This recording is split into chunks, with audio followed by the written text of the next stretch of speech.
Welcome to committee conference on House and Senate Education Committees on H.727. Ms. St. James, if you wouldn't mind taking us through side by side. Sure. The abbreviated version. Thanks. Beth St. James, Office of Legislative Counsel. I'm sorry ahead of time if my voice fails at some point. If you can't understand me, please just let me know. So I prepared a side-by-side of the sections at issue in H.727.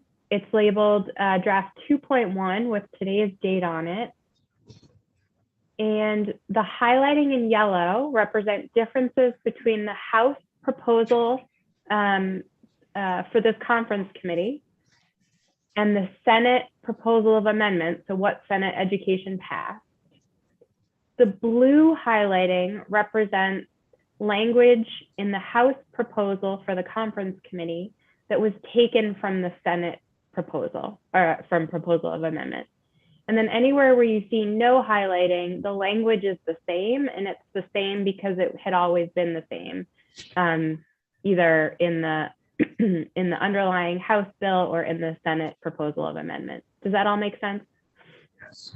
Okay. So it's my understanding that the sections to really focus in, that you are really focusing in on, starts in section 3 of the bill.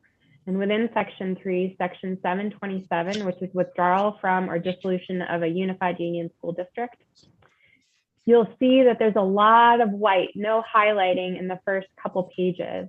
So the definition section is the same for the House proposal for the conference committee.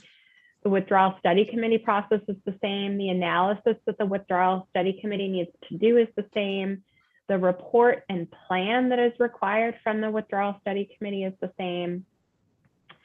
And then you'll see that there is just a little bit, those are technical corrections in the House proposal, changing of an article and adding an and, a conjunction to a list that was not there to begin with, but substantively all the same. On page 3, there is an additional, there's language from the Senate proposal added to the House proposal, and that's highlighted in blue, and that's just a timeline. So within 45 days following receipt of the withdrawal study committee report, the following action needs to occur. And then again, at the very top of page 4, another timeline added from the Senate proposal. Start to get into the yellow sections on page 4. Remember, yellow are the differences between the House proposal for the conference committee and the Senate proposal of amendment. And so I'm going to talk big picture for a second here. You'll see blue kind of carried throughout here. And for the most part, those are the timelines that the Senate added, incorporated into the House proposal. So what the House proposal does is it provides AOE provides a cursory review. It just looks at the reports that the study committee and the liaison study committee did, and it kind of shuffles them off to the State Board of Education with its own recommendation. The Senate proposal has the Secretary of Education, or AOE, doing a complete initial review of the withdrawal proposal. So that's difference number 1. So in the Senate version, AOE provides an initial opinion on preparedness. And if AOE's initial opinion is positive, then the matter can proceed right to the voters. In the House version, the matter only proceeds to the voters after the State Board of Education does a thorough review. And so that starts on page 7. In the House proposal, the State Board of Education is the only state agency or entity doing any sort of review of the withdrawal proposal.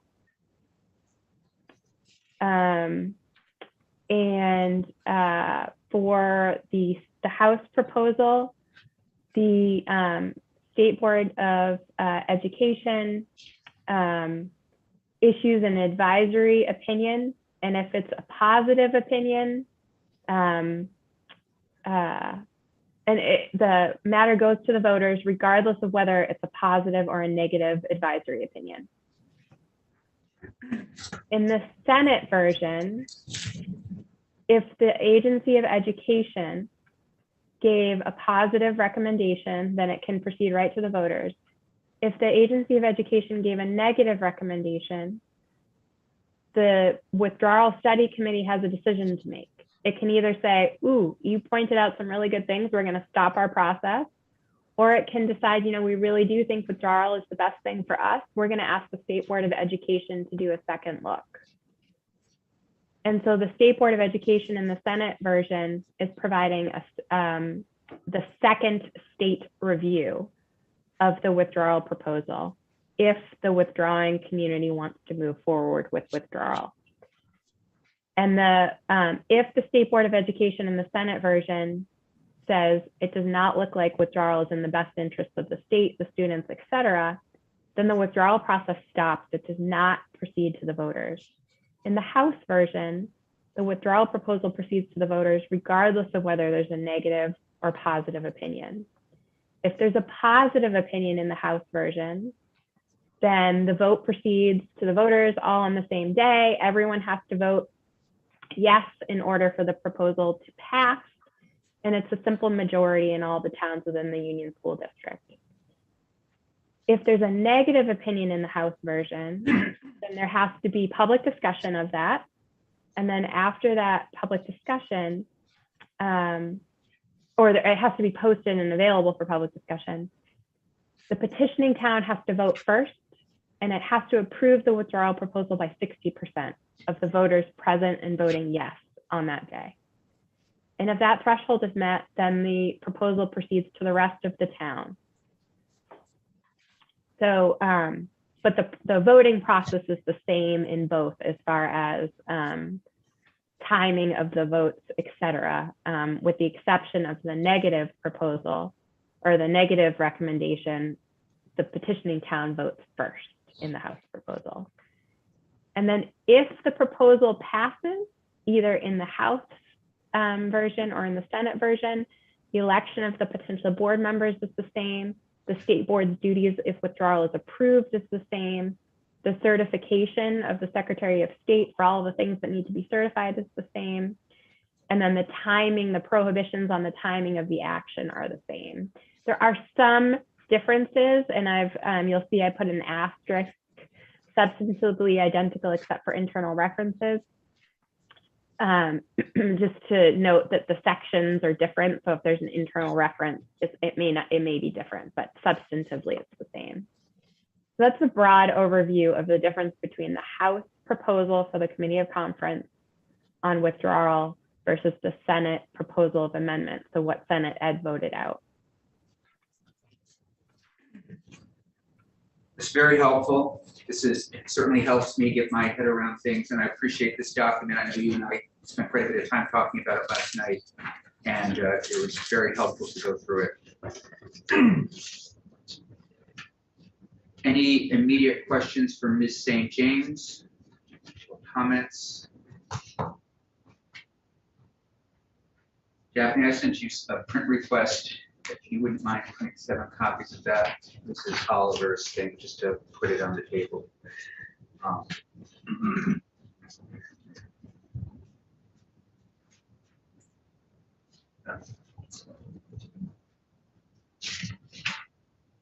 Daphne is printing one-page documents. I think you can just print them right here if you don't mind. And I'll look to Senators Terenzini and Kirschler on their thoughts on this or this additional idea that's being proposed by State Board of Education.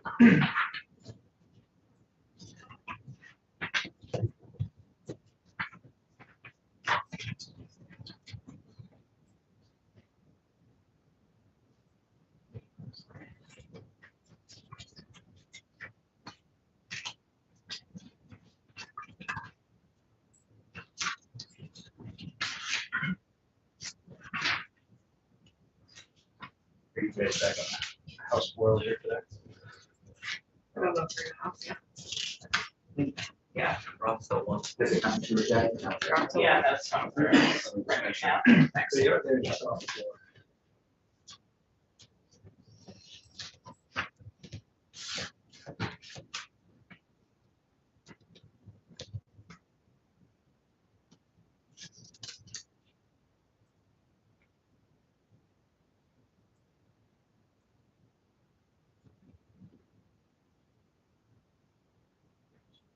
$283.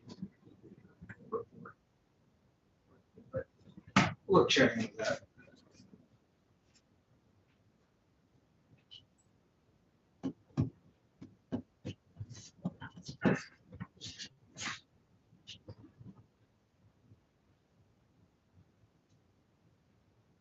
Section 6, it's all blue, that's because you're green. Yeah, and that's probably Starksboro, or it's the option to choose your start date. Yeah. So you'll see throughout the carve-outs, right, we adopted the optional one here. Do you anticipate any problems with rule suspensions on this vote?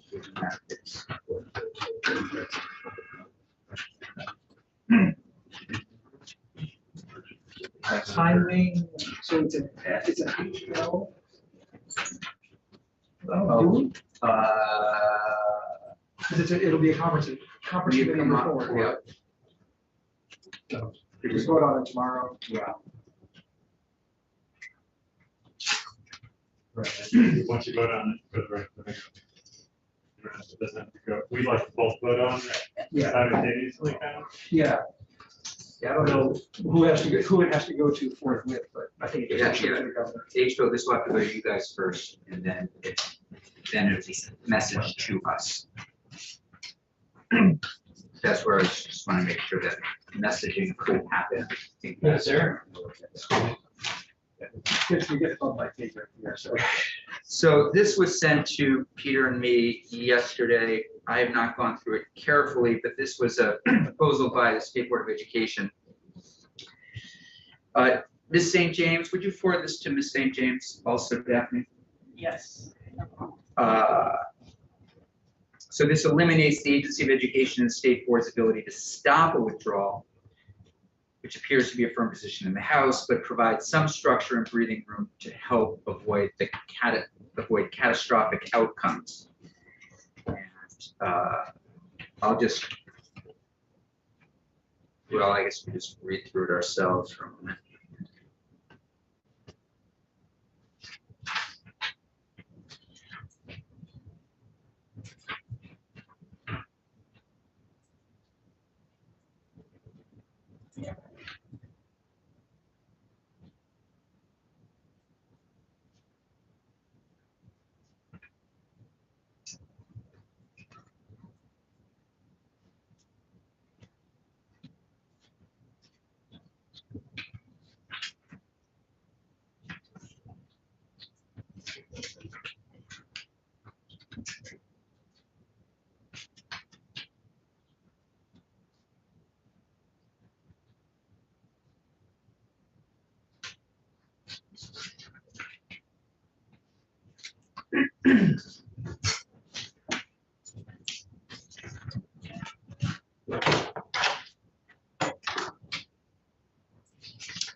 What do you guys think? So, sort of sticking to the section that we're working in right now would be the process for future withdrawal, suggestion of it going to the AOE, which was sort of the first step that you guys had proposed, and having them provide the initial advisory opinion. We had not considered this, and I don't believe any objection to it. Beth, are you with us?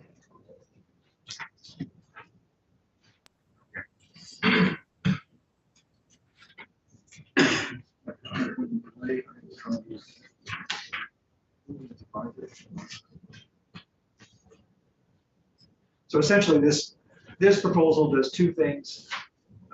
It changes the initial advisory opinion from state board to AOE.